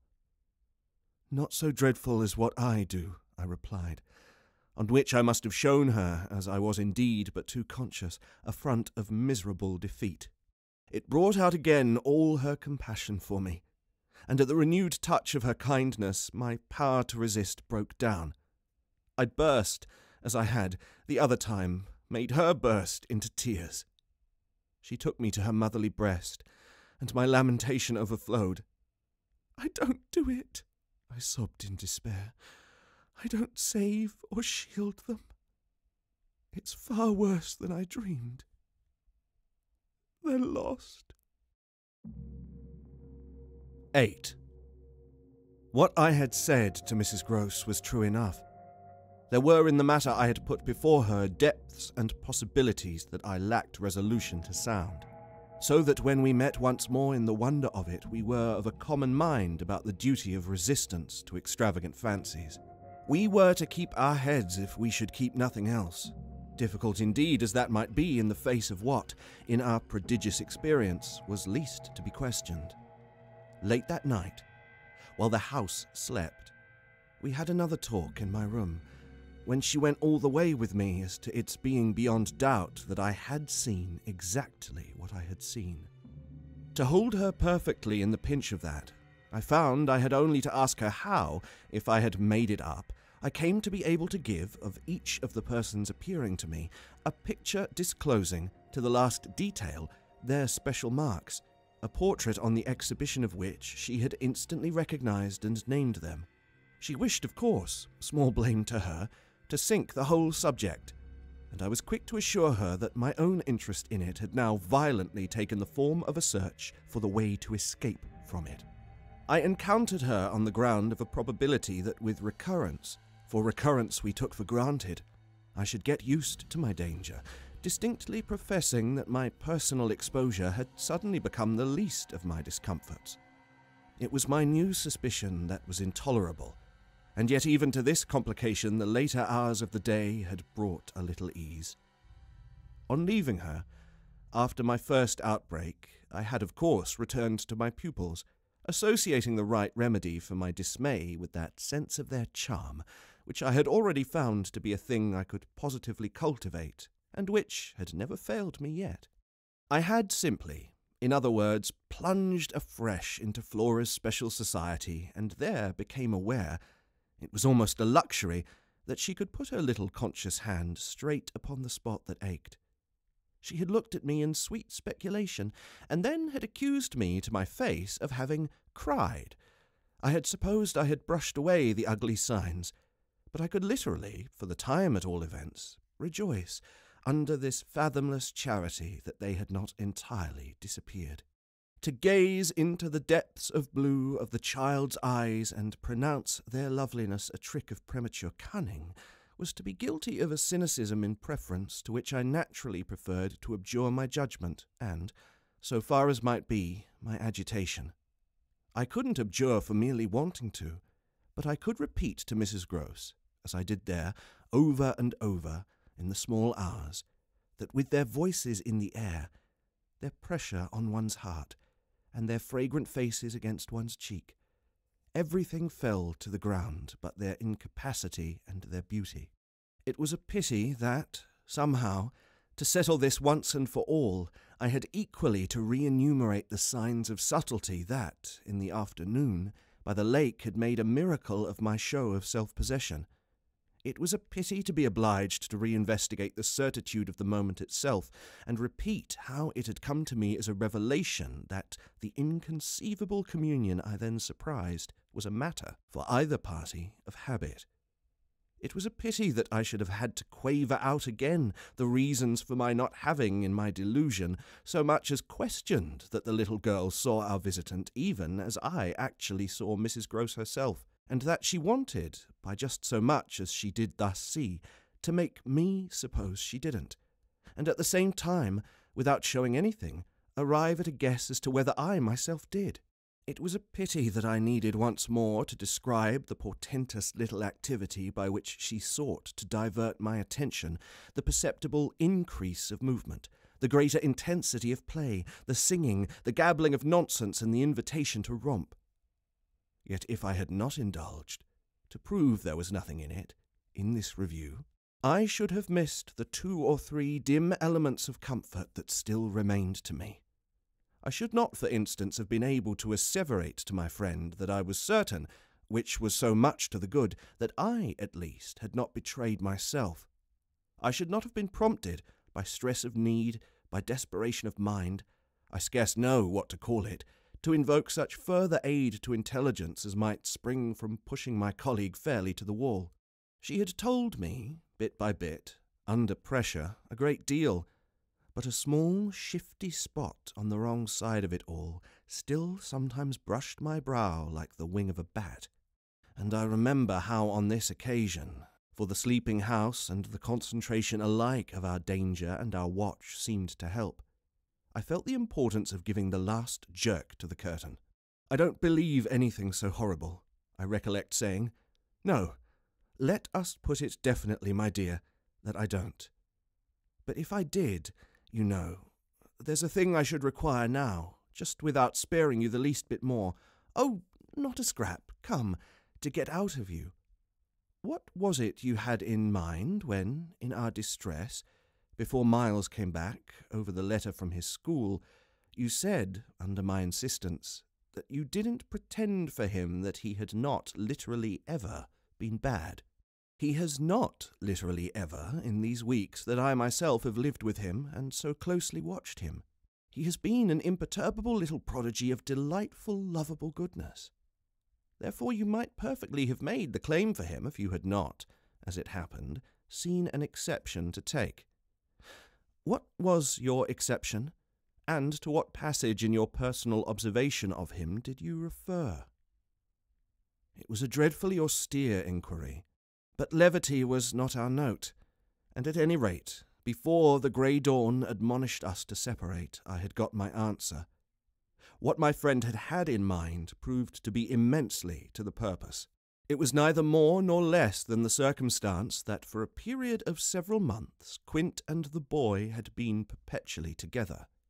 It was in fact the very appropriate truth that she had ventured to criticize the propriety, to hint at the incongruity of so close an alliance, and even to go so far on the subject as a frank overture to Miss Jessel. Miss Jessel had, with a most strange manner, requested her to mind her business, and the good woman had, on this, directly approached little Miles. What she had said to him, since I pressed, was that she liked to see young gentlemen not forget their station.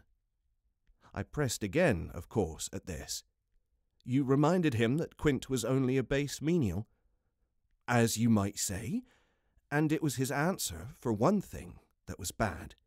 And it was his answer, for one thing, that was bad. And for another thing?" I waited. "He repeated your words to Quint." "No, not that. It's just what he wouldn't," she could still impress upon me.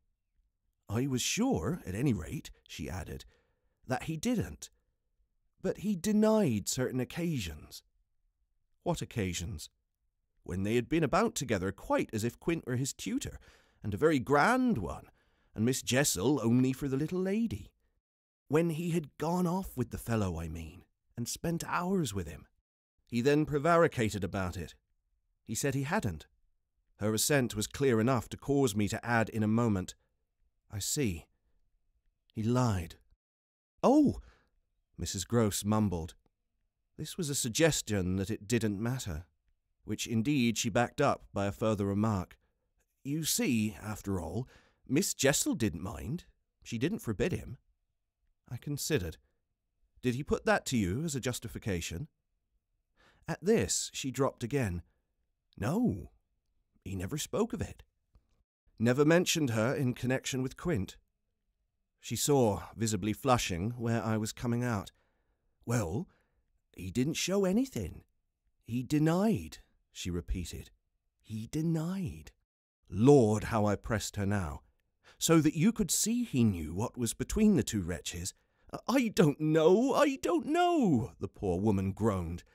You do know, you dear thing, I replied, only you haven't my dreadful boldness of mind, and you keep back, out of timidity and modesty and delicacy, even the impression that, in the past, when you had, without my aid, to flounder about in silence, most of all made you miserable.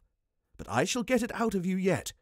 There was something in the boy that suggested to you, I continued, that he covered and concealed their relation. Oh, he couldn't prevent your learning the truth, I dare say, but heavens, I fell with vehemence a-thinking, what it shows that they must, to that extent, have succeeded in making of him. Ah, nothing that's not nice now, Mrs. Gross lugubriously pleaded. I don't wonder you looked queer, I persisted, when I mentioned to you the letter from his school. I doubt if I looked as queer as you, she retorted with homely force, and if he was so bad then as that comes to, how is he such an angel now? Yes, indeed. And if he was a fiend at school, how? Well, I said in my torment, you must put it to me again, but I shall not be able to tell you for some days. Only, put it to me again, I cried in a way that made my friends stare. There are directions in which I must not, for the present, let myself go. Meanwhile, I returned to her first example, the one to which she had just previously referred, of the boy's happy capacity for an occasional slip. If Quint, on your remonstrance at the time you speak of, was a base menial, one of the things Miles said to you, I find myself guessing, was that you were another. Again her admission was so adequate that I continued. And you forgave him that? Wouldn't you? Oh, yes. And we exchanged there, in the stillness, a sound of the oddest amusement. Then I went on. At all events, while he was with the man, Miss Flora was with the woman. It suited them all. It suited me, too.